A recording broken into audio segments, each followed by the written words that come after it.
See, given the context, Lok Satta party has a certain voting base, it has a much larger support base, and it has much wider respect in society. But to convert that into vote in the current context, in the short term, is always an excruciatingly difficult task. And please remember, always we're fighting against abnormal money power. If you take Malkajgiri Lok Sabha constituency, it is widely believed that about 250 to 300 crores were spent by our main opponents. And an ethical political formation like Lok Satta, spending just about 30-35 lakhs to spread the message against 300 to 400 crores, it is 1:1,000.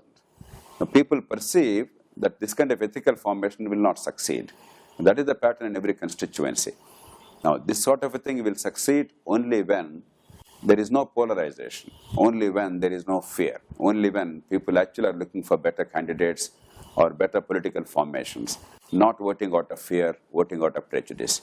I'm sure that will happen eventually, but in the short term, this is something that we could not really help. I don't think there's much really that could have been done, because candidates who are exceptionally good, candidates who really fought very hard for years, who worked in their constituencies for years, they did as poorly in terms of the voting as any other candidate.